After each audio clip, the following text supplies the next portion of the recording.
معزز سامعین السلام علیکم۔ اردو ہارر ناولز میں خوش آمدید۔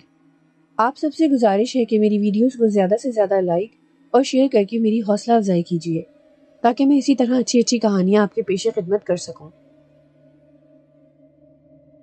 وہ صبح سے سوئی ہوئی تھی۔ ہاسٹل کی ایک دن کی چھٹی وہ سو کر مناتی تھی۔ اس ملک میں غربت بہت عام تھی۔ وہ بھی تو ایک غریب گھرانے سے تعلق رکھتی تھی، مگر وہ یہاں اپنے گاؤں سے دور اس شہر میں پڑھنے آئی ہوئی تھی کیونکہ اس کو کچھ بننا تھا۔ اپنے گھر والوں کا بیٹا وہ بننا چاہتی تھی۔ اس نے اپنے گاؤں میں بیٹیوں کی پیدائش پر صرف ماتم ہوتے دیکھا تھا یا پھر ان کو زندہ دفنانے کی قصے کہانیاں وہ سنتی آئی تھی۔ شروع سے اس نے ایسی ہی باتیں سنی تھی۔ اس کے باپ پر سود کا قرضہ نہیں تھا، ورنہ وہ اسے بھی دوسرے کسانوں کی طرح زندہ دفنا دیتا۔ اور دوسری اہم بات یہ تھی کہ اس کا باپ دوسرے کسانوں کی طرح سوچ بچار نہیں کرتا تھا، وہ دوسروں سے الگ انداز میں سوچتا تھا۔ وہ بہت زیادہ قابل تھی۔ اس نے میٹرک میں اول پوزیشن حاصل کی تھی۔ وہ سرکاری خرچے پر اس بڑے کالج میں داخل ہوئی تھی۔ وہ دن رات پڑھائی میں ایک کر دیتی۔ اس نے جس ماحول میں آنکھ کھولی تھی وہاں نہ صرف ظلم تھا بلکہ زیادتی کا بازار بھی گرم تھا۔ وہ گاؤں جہاں سے وہ آئی تھی وہ لڑکیوں کے لیے ایک دفن گاہ تھی، بلکہ بیٹیوں کو پیدا ہوتے ہی کسی زمین کے انجانے گوشے میں دفن کر دیا جاتا تھا۔ 15 سال قبل ارنیش پور۔ جب وہ پیدا ہوئی تو اس کا نام سپنا رکھا گیا تھا۔ اس کی ماں کی خواہش تھی کہ وہ بیٹا پیدا کرے، مگر وہ پیدا ہو گئی، اور یوں اس کے باپو نے پہلی بار اپنے گاؤں کی روایت توڑ ڈالی۔ اس نے خوشیاں منائی، گھر گھر لڈو تقسیم کیے۔ وہ سارے گاؤں میں ناچتا رہا۔ سب لوگ اسے پاگل، بدھو، باولا، خپتی کہتے رہے، پر اس نے مطلق پرواہ نہ کی۔ اسے کسی کی پرواہ نہیں کرنی تھی، کیونکہ اس نے سب سے کہا تھا کہ بیٹی دیوی کا اوتار ہوتی ہے اور بھگوان نے دنیا کے رنگ عورت جات سے ہی مکمل کیے ہیں۔ لوگ سمجھاتے رہے کہ یہ پرایا دھن ہے، تیرا سب کچھ برباد کر کے لے جائے گی، پر اس نے کسی کی نہ مانی۔ اس کے باپ کا نام رگھو تھا۔ وہ ذات کی ہندو تھے، مگر دوسروں سے الگ انداز میں سوچتے تھے۔ وہ بھی کسان تھے، اپنی بیوی سے محبت بھی بہت کرتے تھے۔ اس کا سوچنا تھا کہ اگر میری بیوی کو اس کے باپ زندہ دفنا دیتے تو وہ آج میری بیوی نہ ہوتی، اور نہ میں کبھی سیتا سے زندگی میں مل پاتا، نہ وہ میرے گھر کی رانی ہوتی اور نہ میری محبت بنتی۔ اس کے کچھ دوست تھے، وہ رات کو اس کو سمجھانے آئے تھے، رگھو لڑکی ہے، زندہ گاڑ ڈال اسے زمین میں، پرایا دھن ہے، کل کو تیرا نام خراب کرے گی اور یہ تیری بچی ساڑ ستی کا سبب بن سکتی ہے۔ یاروں، میری بٹیا ہے، اگر نام خراب ہوگا تو میرا ہوگا، تم لوگوں کو زیادہ دماغ خراب کرنے کی ضرورت نہیں۔ یہ ساڑ ستی کا دور لڑکی کی پیدائش سے نہیں بلکہ بھگوان کی چاہ سے آتا ہے۔ دیکھ رگھو، ہمارا کام سمجھانا تھا، وہ کر دیا، باقی تیری مرضی ہے۔ اویناش، پرنتو داس، دلیپ نے بھی اپنی بیٹیاں زندہ دفنا دی تھی۔ رام ناتھ نے اس کے سامنے بیٹھے ہوئے دوستوں کی مثال دی، اور وہ لوگ بھی اسبات میں سر ہلانے لگے اور فخر سے رام ناتھ کو دیکھ کر گردن اسبات میں ہلا دیتے۔ نہیں، یہ لوگ پاگل تھے، ان کو اپنی بیویوں سے کوئی محبت ہی نہ ہوتی، ورنہ اس قدر گھناؤنا فیل کبھی نہ کرتے۔ رگھو نے کہا، مندر کے پجاری کا بھی یہی حکم ہے کہ 7.5 سال تک اس گاؤں ارنیش پور میں جتنی بھی چھوکریاں پیدا ہو جائیں ان سب کو زندہ دفن کر دیا جائے۔ اس کے دوسرے دوست دلیپ نے منہ کھولا، مندر کے پجاری سے پوچھ کہ اسے کس نے جنم دیا؟ عورت نے، جو آج کی بچی ہے وہ کل کی بیٹی، بہن، بیوی، بہو، بھابھی، ماں بنے گی، میں اس بچی کو کیسے دفنا سکتا ہوں؟ رگھو نے کہا، اور سب کو دیکھا، سب کے چہرے پر ہوائیاں اڑنے لگی۔ رگھو، تم اپنے ساتھ ہی نہیں اس گاؤں والوں کے ساتھ بھی برا کر رہے ہو۔ یہ گاؤں ساڑ ستی ہے، جو منحوس دور یہاں سے ختم ہو چکا ہے وہ تیری یہ بچی دوبارہ اپنے ساتھ کھینچ کر لے آئے گی، اور اگر مندر کے پجاری کو پتہ چل گیا تو وہ بہت ناراض ہوگا۔ میں اپنی بچی کا جواب دے سکتا ہوں، جو عذاب ختم ہو چکا ہے اس کو 5 برس ہو گئے ہیں۔ مندر کے پجاری کا کہنا ہے کہ اگر کسی گھر میں بچی پیدا ہو گئی تو دوبارہ ساڑ ستی آ سکتی ہے، کتنی مشکلوں سے تو وہ منحوس دور ختم ہوا ہے۔ اویناش نے اسے پجاری سے ڈرایا، وہ منحوس دور اگر آیا تو اس کو بھی دیکھ لیں گے، فی الحال اگر تم لوگ میری خوشی میں خوش نہیں ہو تو تم جا سکتے ہو۔ رگھو نے دوستوں سے کہا، رگھو، تم سمجھتے کیوں نہیں ہو؟ پجاری تمہارا جینا محال کر دے گا، اس کے خلاف تم نہیں جا سکتے۔ دلیپ نے رگھو کو سمجھانا چاہا، دیکھ دلیپ، وہ کون ہوتا ہے ہمارا فیصلہ کرنے والا؟ وہ کوئی بھگوان نہیں ہے کہ جو وہ چاہے گا وہی ہوگا۔ رگھو نے دلیپ کو دیکھا۔ رگھو ہماری بات مان لے، اس آگ کو پروان نہ چڑھا، کل کو تمہیں جلا کر بھسم کر دے گی۔ اویناش نے اس کی طرف ایسے دیکھا جیسے وہ کوئی بہت بڑا پاپ کر رہا ہو۔ اویناش، میں اپنی بیٹی کو کسی بھی صورت زندہ زمین میں نہیں گاڑوں گا۔ رگھو پوری شدت سے چیخا۔ اندر لیٹی ہوئی اس کی بیوی سیتا بھی سہم گئی۔ اس کی چیخ نے اس کو ڈرا کر رکھ دیا تھا۔ اس کے پاس قریب ہی پنگڑی میں سپنا لیٹی ہوئی تھی اور وہ اسے جھولا دے رہی تھی۔ سیتا بھی کچھ بددل سی ہو گئی تھی، کیونکہ گاؤں کے مندر کے پجاری نے لڑکیوں کی پیدائش کو برا شگون کہہ کر دفنانے کا کہہ کر قصہ تمام کر دینا چاہا تھا، اور پچھلے کئی سالوں سے مسلسل اس گاؤں میں لڑکیوں کو پیدا ہوتے ہی زندہ دفن کر دیا جاتا تھا۔ ٹھیک ہے رگھو، تو اپنی کر، مگر تیرا پھر ہم سے کوئی تعلق نہ ہوگا۔ دلیپ نے اسے دھمکی دی۔ ہاں، میں بھی تم لوگوں سے کوئی تعلق نہیں رکھنا چاہتا۔ تم لوگ نہ صرف جاہل ہو بلکہ اپنی بچیوں کے قاتل بھی ہو۔ رگھو نے منہ دوسری طرف کر دیا۔ اس کی آنکھوں میں آنسو تھے۔ تم اپنے ساتھ برا کر رہے ہو رگھو، یہ بچی تم سے چھین لے گا۔ پرنتو نے اسے دھمکایا۔ نہیں چھین سکے گا، وہ میری بچی کو ہاتھ لگا کر تو دیکھے، میں اس کو اس کی اوقات یاد دلا دوں گا، اس نے ترش لہجے میں کہا۔ سارے گاؤں والے ٹھیک ہی کہتے ہیں، یہ لڑکی پیدا کر کے خپتی ہو چکا ہے، دلیپ نے باقیوں سے کہا۔ ہاں، ہمیں بھی کوئی شوق نہیں چڑھا تم سے بے عزت ہونے کا، مگر یاد رکھنا جس دن پجاری کو پتہ چلا برا ہو جائے گا، وہ تمہارا جینا مشکل کر دے گا۔ اس کے دوست دلیپ نے اسے سمجھانے کی آخری بار کوشش کی، مگر وہ نہ مانا۔ وہ سارے چلے گئے۔ جھولے میں چھوٹی سی سپنا ہنس رہی تھی، اور اس کی ماں سیتا دیوی کسی انجانے منظر کو دیکھنے میں اس قدر مہر تھی کہ وہ یہ منظر دیکھ ہی نہیں رہی تھی۔ رگھو کمرے میں اندر آ گیا۔ ارے، میری بیٹی ہنس رہی ہے، میری گڑیا بڑی بھاگوان ہے۔ رگھو کی بات سن کر سیتا نے سپنا کی طرف دیکھا، وہ واقعی ہنس رہی تھی۔ سیتا اس کو دیکھ کر بھی مسکرانے لگی۔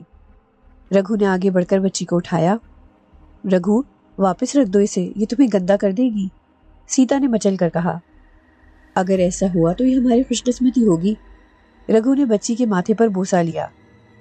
بچی نے باپ کو دیکھا اور زور سے کھلکھلائی۔ سیتا دیکھو، یہ تو ہنس رہی ہے۔ رگھو نے بچی کا منہ ماں کی طرف کر دیا۔ سیتا بھی ہنسنے لگی۔ اچانک بچی نے رگھو کے کپڑوں کو گندا کر دیا۔ ارے، یہ کیا کر دیا؟ سیتا نے پتی کے سفید کرتے کو دیکھا، وہ بھی گیلا تھا۔ جی خوش کر دیا۔ رگھو نے بچی کو دیوانہ وار چومنا شروع کر دیا۔ سیتا پھر سے ہنسنے لگی۔ وہ پتی کو خوش دیکھ کر خود بھی مطمئن ہو گئی تھی۔ چند دن تو گاؤں میں خیر خیریت رہی۔ پھر دلیپ اور رام ناتھ نے مندر کے پجاری کو یہ بات بتا دی کہ رگھو کے گھر پتری پیدا ہوئی ہے اور اس نے اسے زندہ نہیں دفنایا ہے۔ پجاری کو یہ ساری باتیں بتانے کا مقصد ان دونوں کا وہ ڈر تھا جو سالوں سے پجاری کا لوگوں پر تھا، اور وہ ڈر یہی تھا کہ اگر پتری ہوئی اور اسے زندہ نہ دفنایا گیا تو گاؤں میں ایک بار پھر بھیانک منحوس دور آ جائے گا۔ پچھلے کئی سالوں سے لوگ پجاری کو بھگوان کی اوتار مان کر اس کی بات ماننے لگے تھے۔ پچھلے سالوں میں کتنی لڑکیاں پیدا ہوئیں جسے لوگوں نے زندہ دفنا دیا تھا۔ ماؤں نے اپنے کلیجے پتھر رکھ لیے تھے، وہ یہ ناانصافی خاموشی سے سہ لیتی تھی۔ گاؤں میں جب سے یہ ریت چلی تھی تب سے ارنیش پور میں کوئی کمسن بچی نظر نہیں آ رہی تھی۔ بہت سالوں پہلے ارنیش پور میں ایک ایسا دور آیا تھا جس نے ہر منوش کو ڈرا دیا تھا۔ جانور بھوک سے بلک بلک کر مر گئے تھے، فصلیں پانی کی کمی کی وجہ سے نہ ہو سکی تھی، کسانوں نے خودکشیاں کی تھیں، بارش اول تو ہوتی ہی نہیں تھی، اگر ہو جاتی تو اتنی ہو جاتی کہ سیلاب آ جاتا۔ جو باغوں کے پھلدار درخت تھے وہ سیلاب کی زد میں آ گئے اور سب کچھ تباہ و برباد ہو گیا۔ زمین نے پانی دینا بند کر دیا، دریا سوکھ کر بنجر زمین بن گئی اور کھیت سنسان میدان بن گئے، لوگوں کے جانور اور پیڑ پودے مرجھا گئے۔ 7.5 سال کے اس منحوس دور کو ساڑھستی سے منسوب کیا گیا تھا، اور اس دور کا خاتمہ گاؤں کے مندر کے پجاری نے یوں بتایا تھا کہ اگر بیٹی پیدا ہوتے ہی زندہ دفنا دی جائے تو اس منحوس دور سے نکلا جا سکتا ہے۔ لوگوں کو اول یہ بات تو بہت عجیب لگی، تب ارنیش پور کے رہائشی دلیپ کی پتری پیدا ہوئی۔ سارے گاؤں میں یہ بات پھیل گئی، دلیپ کے گھر بیٹی پیدا ہوئی ہے۔ سب لوگ دلیپ پر زور دینے لگے بیٹی کو زندہ دفن کر دو۔ دلیپ خود بھی یہی چاہتا تھا۔ اس نے اپنی بیٹی کو اپنی بیوی کے پہلو سے بے دردی سے اٹھایا۔ وہ عورت جس نے اس بچی کو جنم دیا تھا، وہ روتی رہی، بلکتی رہی، مگر کسی نے اس کی ایک نہ سنی، اور یوں دلیپ نے اپنی بیٹی کو زندہ گاڑ دیا۔ اسی طرح اس گاؤں میں ایک ریت رواج کی بنیاد ڈالی گئی۔ پھر جیسے جیسے لڑکیاں ہوتی گئیں، لوگ زندہ دفنانے لگے۔ شروع میں تو کچھ اثر نہ ہوا، مگر پجاری کی موزور تقریریں لوگوں کو اس گھناؤنے عمل سے باز رکھنے کے بجائے اور اکسانے لگی۔ لوگ بیٹیوں کو پیدا ہوتے ہی زمین میں گاڑنے لگے، اور یوں رفتہ رفتہ کچھ تو سرکاری کوششوں سے اور کچھ قدرت کی مہربانی سے سب کچھ معمول پر آتا چلا گیا۔ زمینیں سرسبز و شاداب ہری بھری ہو گئیں، مال مویشی جنم لینے لگے، کنویں میں صاف پانی آ گیا، بارشیں معمول کے مطابق ہوتی گئیں، اور کسان خودکشیاں کرنا بند کر گئے۔ لوگ بیٹوں کی پیدائش پر خوشیاں منانے لگے اور ڈھول دھمال ڈالنے لگے، اور یوں 5.5 سال کا عرصہ پلک جھپکتے ہی گزر گیا۔ یوں جب سپنا پیدا ہوئی تو اس کے باپ نے دوسروں کی طرح سپنا کی پیدائش پر کوئی غم نہ منایا، اور نہ اس کو کوئی ڈر تھا۔ اس نے بہادری سے حالات کے مقابلے کا سوچا، سارے گاؤں میں مٹھائیاں تقسیم کی اور لوگوں کی بات کو ایک کان سے سن کر دوسرے سے اڑا دیا۔ پجاری نے سرخ رنگ کا لنگوٹ باندھ رکھا تھا اور بڑے بت کے سامنے آلتی پالتی باندھ کر بیٹھا تھا۔ اس کے سامنے دلیپ اور رام ناتھ بیٹھے ہوئے تھے۔ رام ناتھ نے ہاتھ باندھ رکھے تھے اور دلیپ بھی ڈرا ہوا لگ رہا تھا۔ ان دونوں کے علاوہ بھی کافی کسان جو کہ سپنا کی پیدائش سے ناراض لگ رہے تھے، کیونکہ ان لوگوں نے وہ مٹھائی نہیں کھائی تھی۔ وہ دوبارہ ارنیش پور میں ساڑھ ستی کو دعوت نہیں دے سکتے تھے، وہ دوبارہ فاقہ کشی بھری سخت زندگی نہیں گزار سکتے تھے۔ تم دونوں جاؤ، پجاری نے بند آنکھوں سے دونوں کو کہا۔ پجاری جی، دلیپ نے اٹھتے ہوئے کہا۔ تو جا اور رگھو کو بھیج۔ پجاری نے آنکھیں کھول دی، اب اس کی آنکھیں سرخ تھی۔ دونوں نے پجاری کی انگارہ آنکھوں کو دیکھا اور پھر ایک دوسرے کو دیکھ کر وہاں سے واپس آ گئے۔ دونوں کے مندر سے نکلتے ہی پجاری بڑبڑایا، ایسا کسی صورت نہیں ہو سکتا، رگھو کو اس چھوکری کو دفنانا پڑے گا۔ وہ اٹھا اور اندر کمرے میں چلا گیا۔ اندر کئی داسیاں بیٹھی ہوئی تھیں، وہ سب پجاری کے پاس آ کر بیٹھ گئی۔ پجاری نے آنکھیں بند کر لی، داسیاں اسے پنکھا جھلنے لگی۔ دلیپ نے پجاری کا پیغام رگھو کو پہنچا دیا۔ وہ دونوں کھیتوں میں ملے تھے۔ رگھو نے اس کو نظر انداز کرنا چاہا تھا، مگر وہ اس کے پاس آ گیا اور آتے ہی اسے پجاری کا پیغام سنا دیا۔ دلیپ نے اس کے چہرے سے اندازہ لگانا چاہا کہ رگھو گھبرا گیا ہوگا، مگر وہ پرسکون تھا۔ تم جاؤ، میں پجاری سے بھی مل لوں گا، اس نے دلیپ سے کہا۔ تم اپنی بیٹی کو اس سے ملنے سے پہلے دفنا دو تو بہتر رہے گا۔ تیری ایک چھوکری کی وجہ سے ہم 60 ستی کو دعوت نہیں دے سکتے۔ دلیپ نے اکھڑے لہجے میں کہا۔ تو ہمارا باپ نہیں، اپنے مشورے اپنے پاس رکھ، رگھو نے بھی سخت لہجے میں جواب دیا۔ پجاری تجھے اس کی سخت سزا دے گا، دلیپ نے اس کو سنایا اور جانے لگا۔ پجاری بھگوان نہیں ہے، اس نے دلیپ سے کہا۔ اس نے مندر کی طرف جانا شروع کر لیا۔ اسے معلوم تھا کہ یہ بات پجاری سے چھپی نہیں رہ سکتی۔ اس نے پہلے سے ہی خود کو ذہنی طور پر ان سب کے لیے تیار کیا تھا۔ وہ اب پجاری کا سامنا کر سکتا تھا۔ اب وہ مندر کے بالکل سامنے کھڑا تھا۔ پھر وہ مندر کے اندر چلا گیا۔ اس نے کئی بار داخلی گھنٹی بجا دی۔ پھر اندر داخل ہو کر بڑے بت کے سامنے کھڑے ہو کر اس نے دونوں ہاتھ اس کے سامنے جوڑ لیے۔ پجاری اندرون خانے سے باہر نکلا۔ اس نے قہر بھری نگاہ رگھو پر ڈالی۔ رگھو نے دونوں آنکھیں کھول دی۔ دونوں ایک دوسرے کو کچھ دیر تک تکتے رہے۔ تیری چھوکری 60 ستی کا سبب بن سکتی ہے، پجاری نے پہل کی۔ پجاری جی، ہماری بیٹی کیسے 60 ستی کا سبب ہو سکتی ہے، اس نے پجاری سے کہا۔ تیری لڑکی اس پورے گاؤں میں خشک سالی لائے گی اور وہ دور پہلے سے زیادہ منحوس ہوگا۔ بہتری اسی میں ہے کہ تو اسے زندہ دفنا دے۔ نہ پجاری جی نہ، میری چھوکری بڑی بھاگوان ہے، اور جو تو کہتا ہے یہ ایسا کچھ بھی نہیں ہوگا۔ پہلے تو اس نے دھیمے لہجے میں کہا۔ تو نادان ہے، جو میں دیکھ سکتا ہوں تو نہیں دیکھ سکتا۔ پجاری نے بت کو دیکھا۔ پجاری جی، میں تمہیں بتا دوں، میں اپنی بچی کو کسی بھی صورت زندہ نہیں دفناؤں گا۔ تم جو دیکھ سکتے ہو دیکھو، میں ایسا کچھ نہیں کرنے والا۔ تو ضد کرے گا؟ پجاری کی آواز میں تیزی تھی۔ نہیں، یہ میرا حق ہے۔ رگھو نے بھی آواز اونچی کر لی۔ تو تیرا یہی فیصلہ ہے؟ پجاری نے اسے قہر بھری نگاہوں سے دیکھا۔ ہاں، اور تم مجھے اس سے باز نہیں رکھ سکتے۔ رگھو نے اٹھتے ہوئے کہا، سارے گاؤں والے تیرے خلاف ہو جائیں گے، تب تجھے مجبور ہو کر ایسا کرنا پڑے گا۔ تم کیا سمجھتے ہو کہ تم مجھ سے ایسا کروا لو گے؟ مجھے بھی بہت پہلے تمہارا ایک راز معلوم ہوا تھا۔ رگھو نے پجاری کو مڑ کر معنی خیزی سے دیکھا۔ کیا بک رہا ہے؟ تو جانتا بھی ہے کہ کیا کہہ رہا ہے؟ پجاری نے بڑے بت کی طرف دیکھا۔ پجاری جی، گنگا تو تمہیں یاد ہوگی، اسی مندر کی داسی تھی جو راتوں رات غائب ہو گئی۔ رگھو نے اسے غور سے دیکھا۔ گنگا؟ پجاری بڑبڑایا۔ ہاں، وہی گنگا جس کے ساتھ تم نے زیادتی کی اور پھر اسے مار کر تم نے جنگل میں دفن کر دیا۔ رگھو نے راز کی بات کھولی۔ تم بکواس کر رہے ہو، گنگا کو جنگلی کتوں نے شکار کیا تھا۔ پجاری نے چیخ کر کہا۔ بکواس اور میں؟ تم جانتے ہو نا اس بات سے صرف میں باخبر ہوں، اور اگر تم چاہتے ہو کہ تمہارا یہ راز راز رہے تو مجھے میرے حال پر چھوڑنا ہوگا۔ رگھو جانے لگا۔ پجاری اپنی جگہ ہکا بکا رہ گیا۔ یہ راز تو صرف مجھے پتا ہے، یہ کیسے جانتا ہے؟ پجاری حیرانگی کا شکار ہوا۔ رگھو مندر سے جا چکا تھا۔ پجاری اٹھا اور اندر کمرے میں چلا گیا۔ وہ رگھو کی باتوں سے کافی گھبرا چکا تھا، مگر اس کو ہمیشہ اپنی مرضی چلانی تھی اور وہ کسی بھی صورت میں اپنی بات سے پلٹ نہیں سکتا تھا۔ وہ اٹھا اور کمرے میں آ گیا۔ اس نے لوگوں کو بھڑکا کر رگھو کے خلاف کرنا شروع کر دیا۔ ایک جلوس تھا جو رگھو کے گھر کی طرف بڑھ رہا تھا۔ کافی سارے مرد و زن جو اس جلوس میں شریک تھے وہ سب رگھو کے خلاف ہو گئے تھے۔ وہ کسی بھی صورت اس سے لڑکی زندہ دفن کروانا چاہ رہے تھے۔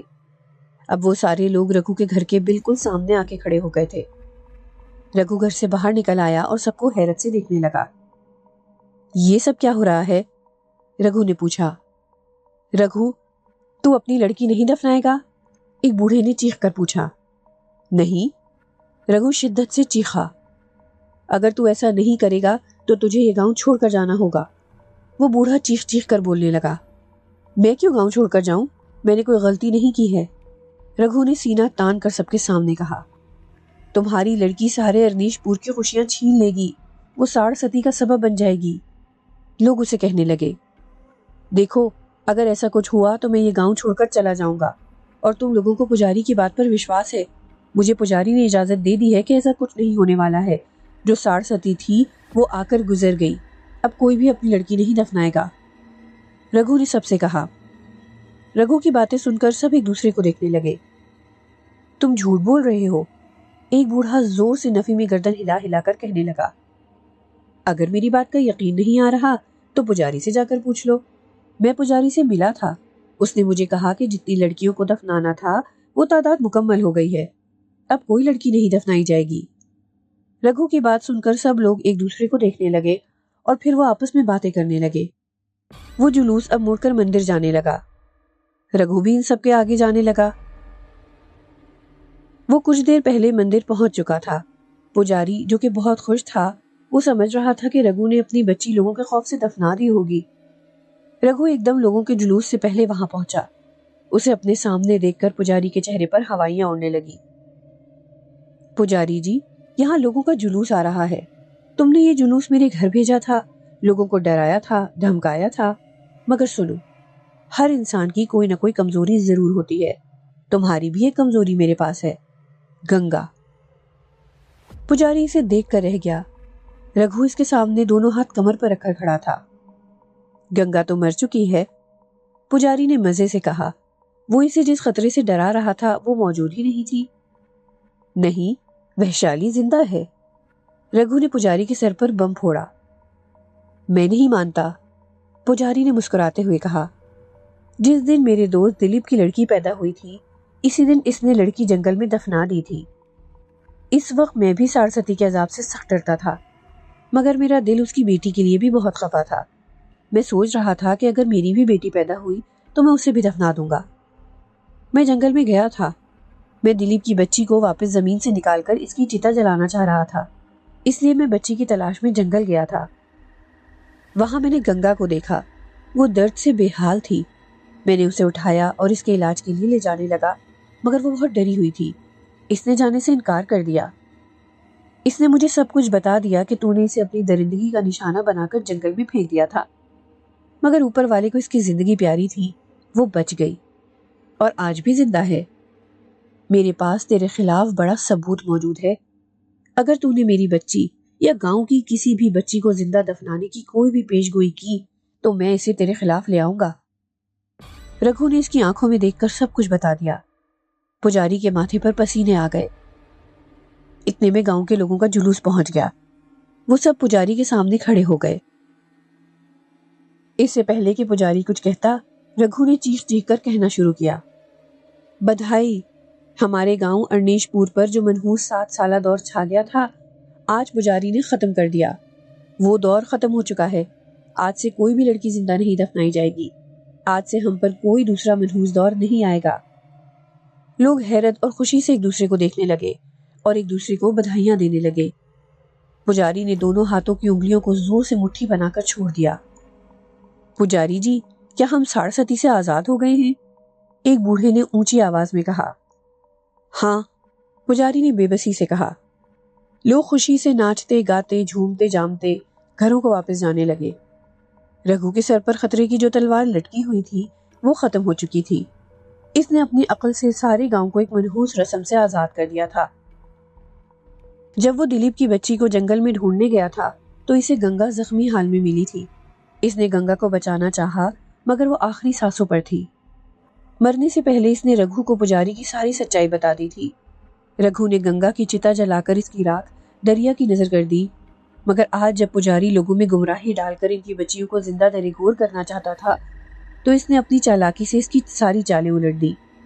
اس کے بعد گاؤں کی لڑکیاں زندہ دفنانا بند ہو گئیں۔ 15 سال بعد سپنا جاگ گئی تھی۔ آج وہ سارا دن سو کر تو نہیں گزار سکتی تھی۔ وہ اس کالج کی سب سے لائق لڑکی تھی۔ اس کے ہر ٹیسٹ میں پورے نمبر آتے تھے۔ وہ میڈیکل پڑھ رہی تھی۔ وہ ڈاکٹر بننا چاہتی تھی۔ وہ جب بھی چھٹیوں میں گاؤں ارنیش پور جاتی تو اس کی سہیلیاں اس کا استقبال پھولوں کی پتیوں سے کرتی۔ اس نے بچپن میں ساڑھستی، وہ منحوس دور جو 7.5 برس تک چلتا ہے، کہانی سنی تھی۔ اب وہ یہاں کہیں بھی نہیں تھی۔ وہ ان چیزوں پر کوئی یقین نہیں کرتی تھی۔ وہ اٹھی۔ آج اتوار تھا۔ اس کو ضرورت کی کچھ چیزیں بھی لینی تھی۔ کچھ دیر میں نہا دھو کر وہ بالکل فریش ہو گئی تھی۔ اس کی کالج کی بہت ساری لڑکیوں کی دوستی تھی۔ وہ آج اپنی روم میٹ میناکشی کے ساتھ مارکیٹ جا رہی تھی۔ میناکشی کچھ پرانے خیالات کی تھی۔ وہ بھی ریڈی تھی۔ دونوں ایک ساتھ ہاسٹل سے نکل کر گئیں۔ مارکیٹ میں ضرورت کی چیزیں خرید کر واپسی پر راستے میں میناکشی نے ایک جوتشی کو دیکھا تو اس کا من مچل گیا۔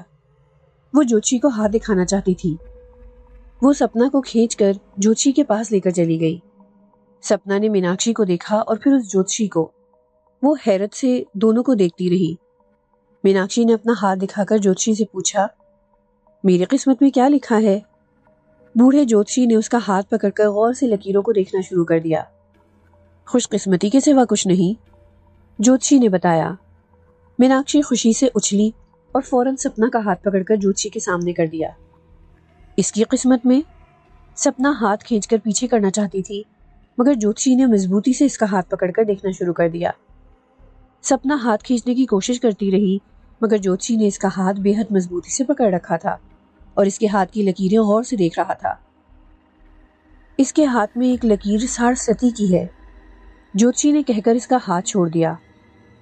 کیا؟ میناکشی سپرنگ کی مانند اچھل پڑی جبکہ بے فکری سے سپنا اپنا ہاتھ سہلانے لگی۔ ہاں، یہ جہاں جائے گی اپنے ساتھ نحوست پھیلائے گی، جوتشی نے معنی خیزی سے کہا۔ میناکشی حیرت سے اسے دیکھنے لگی جبکہ سپنا زور زور سے ہنسنے لگی۔ اس کا کہنا ٹھیک ہے، میرے ہاتھ میں ساڑھستی کی لکیر ہوگی مگر یہ جو کچھ کہہ رہا ہے کہ میری وجہ سے ساڑھستی آئے گی، یہ غلط ہے۔ میں نے ساڑھستی کو روکا تھا۔ میرے ہاتھ میں اس نے جو لکیر دیکھی وہ ساڑھستی میرے بچپن میں آ کر گزر بھی چکی ہے۔ اس نے حیران سی میناکشی کا ہاتھ پکڑا اور اسے یہ بتانے لگی۔ جوتشی اسے حیرت سے دیکھنے لگا۔ وہ لوگوں کے دلوں میں خوف ڈالتا آیا تھا مگر آج ایک بے خوف نے اس کا منہ بند کر دیا تھا۔ سپنا اپنے بچپن کی کہانی مزے سے میناکشی کو سنانے لگی۔ آج کی دوسری کہانی۔ بوٹا عرف کالا بہت پریشان تھا۔ اس کی پریشانی بھی برحق تھی۔ اس کے تمام ہم عمر لڑکوں کی شادی ہو چکی تھی، اب صرف وہی کنوارا بچا تھا۔ ان کا گاؤں پہاڑوں میں گھرا ہوا بہت خوبصورت سرسبز وادی میں بہتی ندی کے کنارے بہت دلکش نظارہ پیش کرتا تھا۔ بہترین آب و ہوا کی وجہ سے یہاں کے باشندے خوبصورت، گورے، صحت مند اور دلکش نقوش کے مالک تھے۔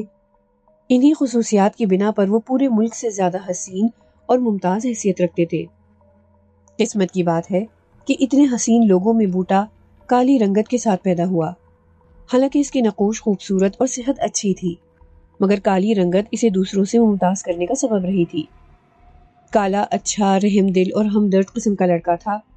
سوائے گوری رنگت کے اس میں سارے گن موجود تھے۔ سب اس کی تعریف کرتے تھے، مگر رشتہ دینے سے سب انکاری تھے۔ کالا، جس کا اصل نام بوٹا تھا، مگر کالی رنگت کی وجہ سے سارے گاؤں میں کالے کے نام سے مشہور تھا۔ غریبوں کا ساتھی، بیواؤں اور یتیموں کا ہمدرد، بہنوں کا بھائی، غیرت مند اور سب کا احترام کرنے والا لڑکا تھا۔ گاؤں کی رسم کے مطابق اس کی شادی کسی اور علاقے میں بھی نہیں ہو سکتی تھی۔ شنو گاؤں کی حسین ترین لڑکیوں میں شمار ہوتی تھی۔ کالا اسے چاہنے لگا، مگر شنو اسے گھاس نہیں ڈالتی تھی۔ ایک دو بار کالے نے اس سے بات کرنے کی کوشش کی، مگر وہ حقارت اور غصے سے بولی، اچھا تو اب تم مجھ سے محبت کرو گے؟ ابے جا کر آئینے میں اپنا چہرہ تو دیکھ، بڑا آیا پیغام محبت لے کر۔ اس کے بعد اگر مجھ سے بات کرنے کی کوشش کی تو یاد رکھنا مجھ سے برا کوئی نہ ہوگا۔ ایک دن شنو کا اکلوتا بھائی ندی میں نہا رہا تھا کہ اچانک ڈوبنے لگا۔ اس منظر کو گاؤں کے بہت سے بہادر نوجوان دیکھ رہے تھے۔ شنو بھی موجود تھی، جو مدد کے لیے چیخو پکار کر رہی تھی، مگر کسی نے اس کی مدد نہ کی۔ اتنے میں کالا بھی وہاں پہنچ گیا اور فوراً شنو کے بھائی کو بچانے کے لیے ندی میں کود گیا۔ کافی جد و جہد کے بعد وہ اسے بچانے میں کامیاب ہو گیا۔ اس کے کارنامے کو پورے گاؤں میں سراہا گیا۔ اب اسے پورا یقین تھا کہ وہ شنو کے دل میں اپنے لیے جگہ بنانے میں کامیاب ہو جائے گا، مگر یہ صرف اس کا وہم تھا، کیونکہ شنو نے اس بار پہلے سے بھی زیادہ اس کی بے عزتی کر ڈالی۔ کالے کو اس بات کا شدید دکھ ہوا۔ اسے احساس محرومی اور احساس کمتری نے آن گھیرا، اور وہ اپنی زمینوں پر بنی حویلی جو گاؤں سے کافی فاصلے پر تھی میں رہنے لگا۔ وہ لوگوں سے بالکل کٹ چکا تھا۔ سارا دن فصلوں میں کام کرتا اور رات کو سونے کے لیے حویلی میں چلا جاتا۔ اب وہ اکثر پریشان اور کھویا کھویا سا رہنے لگا۔ گھنٹوں غمگین گانے سنتا رہتا۔ وہ اپنے پسندیدہ گانے بار بار سنتا اور غم فراق میں تڑپتا رہتا۔ گرمی کے موسم میں ایک شام ٹھنڈی ہوا چلنے لگی۔ آسمان پر گہرے بادل چھا گئے۔ ہلکی ہلکی بوندا باندی کے بعد تیز بارش شروع ہو گئی۔ کالے کو ایسا موسم بہت پسند تھا، مگر جب انسان اندر سے خوش نہ ہو تو باہر کا موسم اس کے لیے کوئی اہمیت نہیں رکھتا۔ وہ سونے کی تیاری کر رہا تھا کہ اچانک دروازے پر دستک ہوئی۔ وہ بھی حیران ہوا کہ اتنی تیز بارش میں بھلا کون ہو سکتا ہے۔ اس نے حیرانگی سے دروازہ کھول دیا۔ سامنے ایک حسین و جمیل لڑکی کھڑی تھی، سرخ پھولدار کپڑوں میں ملبوس اور بارش سے مکمل بھیگی ہوئی، دوپٹے سے آزاد۔ اوپر سے اس کا انگ انگ واضح نظر آ رہا تھا، جو سونے پر سہاگے کے مترادف تھا۔ کالا اسے مسلسل تک رہا تھا، پھر وہ حسینہ خاموشی توڑتی ہوئی بولی، کیا مجھے اندر آنے کو نہیں کہو گے؟ کالا فوراً خوشی سے بولا، کیوں نہیں، آئیں، تشریف لائیں۔ آپ کون ہیں اور اس وقت یہاں؟ اندر آ کر وہ حسین چہرے پر مسکراہٹ بکھیرتے ہوئے بولی، دراصل میں مسافر ہوں۔ مرکزی سڑک پر بذریعہ بس سفر کر رہی تھی کہ تیز بارش اور زبردست طوفان کی وجہ سے بس خراب ہو گئی۔ مسافروں میں صرف میں ہی واحد لڑکی تھی۔ بس تو صبح ہی ٹھیک ہوتی، اس لیے میں نے آپ کی حویلی کا رخ کر لیا کہ شاید کوئی مرد مل جائے۔ کالا اس حسن کی دیوی کو دیکھ کر بہت خوش ہوا۔ کالے نے اس کے لیے کھانے کے لیے جو کچھ موجود تھا سامنے رکھ دیا اور چائے بھی بنائی، مگر حسینہ کھانے میں دلچسپی نہیں لے رہی تھی۔ وہ سمجھا شاید امیر گھرانے کی ہونے کی وجہ سے اسے غریبوں کا کھانا پسند نہیں آ رہا، مگر بات دراصل کچھ اور ہی تھی۔ تھوڑی ہی دیر میں وہ آپس میں خوب گھل مل گئے۔ رات گزارنے کے لیے وہ ایک ہی بستر پر لیٹ گئے۔ کالا حیران تھا کہ حسین اجنبی لڑکی جس کا نام امبر تھا، جسے اس نے پہلے کبھی دیکھا تک نہ تھا، اتنی جلدی کیسے اس کے ساتھ آنے کے لیے تیار ہو گئی۔ پھر امبر نے اسے بتایا کہ وہ بہت امیر خاندان سے تعلق رکھتی ہے۔ بہت عرصہ قبل ہی اس کے والدین کا انتقال ہو چکا ہے، اور اس کے چچا اس کی جائیداد پر قبضہ کرنے کے لیے اس کی شادی اپنے ذہنی معذور بیٹے سے کرنا چاہتا ہے۔ اسی لیے وہ گھر سے بھاگ آئی اور اب وہ اس کے پاس ہے۔ بجلی کڑک رہی تھی، بارش اور زیادہ تیزی سے برسنے لگی۔ اتنے سہانے موسم میں جب ایک خوبصورت اور جوانی سے بھرپور حسینہ باہوں میں ہو تو کسی نوجوان کو اور کیا چاہیے۔ آسمان پر بجلی کڑک رہی تھی، بالکل اسی طرح جس طرح ان دونوں کے سینے میں بھی ایک طوفان برپا ہو چکا تھا۔ پھر ان دونوں نے جذبات کی تمام حدوں کو نہ صرف پار کیا بلکہ ایک دوسرے کے جسموں سے خوب فیضیاب ہوئے۔ کالے نے اس کی ہر ممکن خدمت کی۔ اتفاق سے ان دنوں بارش کی جھڑی لگ گئی جو تقریباً 14 روز تک جاری رہی۔ امبر کالے سے بہت پیار اور شفقت سے پیش آتی، اسے ہر طرح سے مکمل خوش رکھتی، دونوں اکٹھے جینے مرنے کے وعدے کرتے اور قسمیں اٹھاتے۔ کالے کو اور کیا چاہیے تھا؟ وہ بیچارہ تو پہلے ہی اپنوں کا دھتکارا ہوا تھا۔ وہ امبر کے پیار اور حسن و شباب میں مکمل طور پر کھو گیا۔ کالے نے واضح محسوس کیا کہ امبر یا تو کھاتی ہی نہیں، اگر کھاتی بھی ہے تو انتہائی کم۔ وہ ہر وقت پریشان اور الجھی سی رہتی۔ یہ بات کالے کے لیے انتہائی پریشان کن تھی۔ وہ اسے ہر طرح سے خوش رکھنے کی کوشش کرتا مگر امبر کسی طرح خوش نہ ہوتی۔ البتہ امبر اس کو خوش رکھنے کے لیے، اسے اعتماد میں لینے کے لیے اس کی راتوں کو حسین سے حسین تر بناتی رہی۔ وہ ہر حال میں اپنی محبوبہ کو خوش دیکھنا چاہتا تھا۔ اس نے امبر کو اپنی قسم دے کر پوچھا کہ آخر معاملہ کیا ہے۔ تب امبر نے کچھ ایسا کہہ ڈالا جس کا کالے نے تصور تک نہ کیا تھا۔ وہ بولی، میری جان، مجھے غلط مت سمجھنا، دراصل میرا تعلق ایک آدم خور آسیبی قبیلے سے ہے اور ہماری خوراک انسانی گوشت و خون ہے۔ پچھلے 1 ہفتے سے مجھے میری خوراک نہیں ملی، اس لیے میرا سارا جسم ٹوٹ رہا ہے، دل گھبراتا ہے، اگر کچھ دن اور مجھے خوراک نہ ملی تو میں مر جاؤں گی۔ پہلے تو کالا اس کی حقیقت جان کر پریشان ہوا، مگر اتنی مشکل سے اسے کوئی چاہنے والی ملی تھی، اوپر سے اس حسینہ نے اپنے حسن و شباب کا نظارہ بھی اسے خوب کروایا تھا۔ اب وہ اسے کسی صورت بھی کھونا نہیں چاہتا تھا، اس لیے اس نے دل بڑا کر کے اس کی خوراک کا انتظام کرنے کے لیے مشکل اور خطرناک فیصلہ کر لیا۔ سب سے پہلے وہ اپنے دوست بھولے کو ورغلا کر حویلی لے گیا، جسے دیکھتے ہی امبر فوراً اس پر جھپٹ پڑی اور اپنے دانت اس کی گردن میں پیوست کر کے خون پینے لگی۔ بھولے کو محسوس ہوا جیسے کوئی پہاڑ اس پر گر گیا ہو۔ تھوڑی ہی دیر میں امبر نے اس کا سر تن سے الگ کر دیا اور مزے سے اس کا گوشت کھانے لگی۔ اس کے حسین لبوں پر لگا تازہ خون دیکھ کر ایک بار تو کالے کو بھی سانپ سونگھ گیا، مگر وہ محبت کے ہاتھوں مجبور تھا۔ امبر نے پہلے اس کے سینے، بازو اور پیٹ کا گوشت خوب مزے سے کھایا اور ٹانگیں اگلی خوراک یعنی صبح ناشتے کے لیے سنبھال کر رکھ لی، جبکہ کالا ثبوت مٹانے کے لیے اس جگہ کو اچھی طرح صفائی کرنے لگا۔ امبر نے خوشی میں کالے کی یہ رات اتنی رنگین بنا دی جس کا کوئی انسان تصور ہی نہیں کر سکتا تھا۔ اگلے دن پورے گاؤں میں بھولے کی گمشدگی کا چرچا ہونے لگا، مگر کسی کا شک حویلی تک نہ پہنچ پایا۔ پھر دھیرے دھیرے کالا مختلف بہانوں اور چالاکیوں سے امبر کی خوراک کا ریگولر انتظام کرتا رہا۔ جب گاؤں میں غائب ہونے والے نوجوانوں کی تعداد بڑھنے لگی تو پولیس سے رابطہ کیا گیا۔ حیرت انگیز طور پر امبر صرف نوجوانوں کا خون پیتی اور گوشت کھاتی تھی۔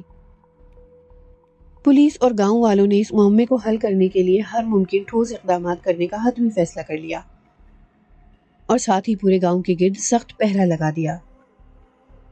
اس صورتحال میں امبر کی حالت خراب ہونے لگی اور وہ سخت پریشان رہنے لگی۔ کالا چاہتے ہوئے بھی اپنی محبوبہ کے لیے کچھ کرنے سے قاصر تھا۔ خوراک کی عدم دستیابی کی وجہ سے امبر کا انگ انگ ٹوٹنے لگا، خوبصورت چہرہ مرجھانے لگا۔ کالا امبر سے عشق کی حد تک محبت کرنے لگا تھا۔ امبر کی خراب ہوتی حالت کالے سے نہ دیکھی جاتی۔ پھر بہت صحیح اور چالاکی سے وہ ایک اور شکار لانے میں کامیاب ہو گیا اور امبر نے اس کا خون پینے کے بعد تھوڑا تھوڑا گوشت کھانے پر ہی اکتفا کیا۔ دوسری طرف پہرے میں مزید سختی کر دی گئی، حتیٰ کہ حویلی کے بالکل سامنے بھی کچھ پہرے دار تعینات کر دیے گئے۔ حالات بد سے بدتر ہونے لگے، کالا مکمل طور پر بے بس ہو گیا۔ امبر کا سر درد اور بھوک سے برا حال ہو گیا۔ کمزوری اور نقاہت کی وجہ سے وہ بیڈ پر لیٹ گئی، یہاں تک کہ اس سے بولا بھی نہ جاتا تھا۔ کالا اس کے پاس بیٹھ کر تسلی دینے لگا کہ میری جان صبر کرو، بس چند دنوں کی بات ہے، حالات جلد بہتر ہو جائیں گے اور میں پھر سے پہلے کی طرح تمہاری خوراک مہیا کرتا رہوں گا۔ پولیس انسپکٹر کا کہنا تھا کہ وہ تب تک آرام سے نہیں بیٹھیں گے جب تک کہ اس معاملے کو حل نہیں کر لیتے، مگر امبر کی بے چینی، نشہ اور بھوک حد سے بڑھنے لگے۔ کالا اس کے نرم و ملائم بالوں اور گورے چہرے پر ہاتھ پھیرتا اور تسلیاں دیتا دیتا سو گیا۔ آدھی رات تک امبر نے صبر سے کام لیا، لیکن جب نشہ حد سے زیادہ تنگ کرنے لگا تو اس نے ایسا فیصلہ کیا جو غیر مناسب اور خلاف توقع تھا۔ اس نے اپنے نوکیلے اور تیز دانت کالے کی گردن میں پیوست کر دیے۔ کالا درد سے تڑپتا ہوا اٹھنے کی کوشش کرنے لگا، مگر اپنی محبوبہ کی طاقتور باہوں سے آزاد ہونے میں ناکام رہا۔ تھوڑی دیر تڑپنے کے بعد وہ ٹھنڈا ہو گیا۔ پھر تسلی سے امبر نے کالے کا گوشت کھایا۔ اتنا لذیذ، صحت مند گوشت اور تازہ، مزیدار اور خوش ذائقہ خون اس سے پہلے اسے کبھی میسر نہیں آیا تھا۔ مکمل طور پر اس کو نگلنے کے بعد رات کے آخری پہر خاموشی سے وہ حویلی سے نکل کر کسی اور کی تلاش میں چل پڑی۔ حویلی کے سامنے موجود تمام پہرے دار امبر کا سایہ تک نہ دیکھ سکے۔ کچھ دن بعد جب پولیس نے محسوس کیا کہ کالا حویلی سے نکل کیوں نہیں رہا، تب انہوں نے اندر جا کر دیکھا تو ان کی آنکھیں پھٹی کی پھٹی رہ گئی اور بدبو کے بھپکوں میں انسانی ہڈیاں اور کھوپڑیاں فرش پر بکھری ہوئی ملی۔ تمام تر کوششوں اور پیشہ وارانہ صلاحیتوں کے باوجود بھی پولیس اس معاملے کو حل کرنے میں ناکام رہی۔ البتہ دوسرے نوجوانوں کی طرح کالے کا نام بھی گمشدگان کی لسٹ میں درج ہو گیا۔ اگر آپ کو ہماری کہانیاں پسند آ رہی ہیں تو ہمارا چینل ضرور سبسکرائب کریں، ساتھ ہی ساتھ بیل آئیکن کو بھی دبائیں تاکہ ہماری تمام کہانیاں آپ کو سب سے پہلے مل سکیں۔